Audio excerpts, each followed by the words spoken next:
Se nós quisermos entender o Apocalipse, o Rit Galut, tá? Qual é a melhor maneira de entendermos o quê? O livro de Apocalipse é estudarmos a Torá, ou seja, tudo já está prefigurado, já está codificado na Torá. O nome força o primeiro hebreu a partir para o Egito, onde a linda Sarai é levada ao palácio do faraó. Então Sarai era lindíssima, tá?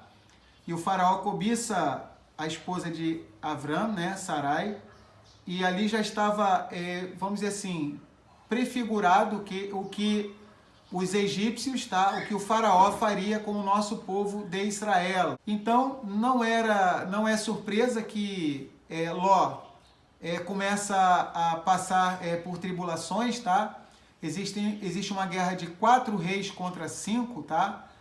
Esses 4 reis já de uma certa maneira falavam acerca dos 4 grandes impérios mundiais, tá? Inclusive em Gênesis, capítulo 1, versículo 2, também já estava prefigurado os 4 grandes impérios mundiais, tá?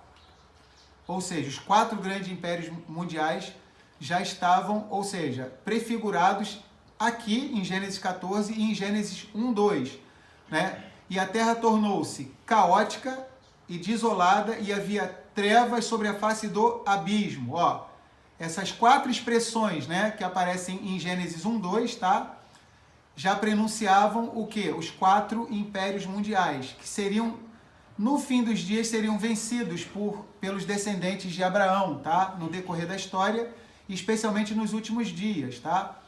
Então, os 4 grandes impérios mundiais, ou seja, o Império Babilônico, o Império Medo-Persa, tá? O Império Grego e o Império Romano, tá? Yahuwá sela o pacto entre as partes com Avram, no qual o exílio e a perseguição galut do povo de Israel é profetizada, e a Terra Santa é entregue a eles como seu eterno legado. Então, o Criador faz cair um profundo sono sobre Avram, faz ele cair num profundo sono. O Criador já revela que o nosso povo já passaria pela diáspora, pela galut, tá? Gênesis 15, para a gente ganhar tempo, tá?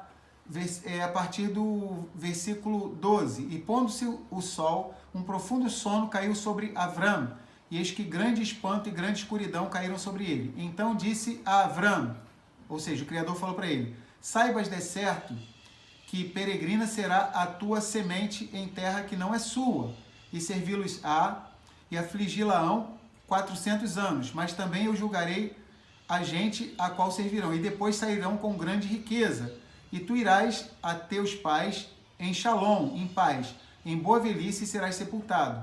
E a 4ª geração tornará para cá, porque a medida da injustiça dos amorreus não está ainda cheia. Então, foi profetizado para Abraão que a nossa descendência seria escravizada, como de fato aconteceu. E como eu disse, já foi uma espécie de uma prefiguração, uma maquete. Quando o faraó captura Sara, ele não consegue tocar em Sara, né, em Sarai. O Criador envia pragas sobre o faraó, ou seja, tudo igualzinho ia acontecer no nível mais ampliado na época de Moisés e Arão, tá? Ou seja, o Egito não conseguiu destruir o nosso povo de Israel, não conseguiu corromper o nosso povo de Israel, tá? O Criador bombardeou o Egito com inúmeras pragas, tá? E o nosso povo sai com grande riqueza do Egito. Quando o nosso povo sai do Egito, Moshe fala para os israelitas para pedirem aos egípcios, tá, que dessem riquezas para eles, tá? Então os israelitas saíram com grande riqueza, assim como Abraão saiu com grande riqueza da casa do faraó. Se nós quisermos entender o Apocalipse, o Rit Galut, tá? Qual é a melhor maneira de entendermos o quê?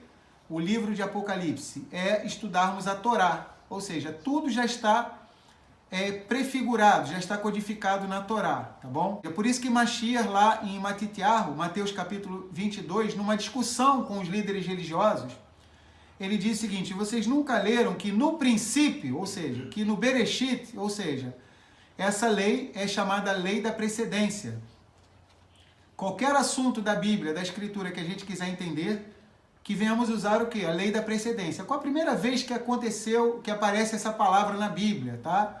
Ou seja, a gente vai conseguir entender. Então o Apocalipse já está, de uma certa maneira, codificado em Gênesis, tá? Lembrar que o Apocalipse é muito parecido com o Êxodo, tá? O Apocalipse é muito parecido com o Êxodo. a linguagem, tá? As pragas, os flagelos, essa coisa toda, a libertação do povo escolhido, tá?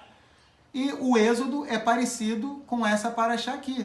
Sarai foi capturada, representando Israel, mas saiu intacta. E Abraão e Sarai saíram com grande riqueza, como o nosso povo saiu há milhares de anos atrás, e como sairemos com grande riqueza. Passaremos pela tribulação e pela grande tribulação, e sairemos com grande riqueza. Qual é a grande riqueza? Teremos nossos corpos transformados, receberemos o que? O nosso galardão, acesso à vida eterna no retorno do nosso Messias.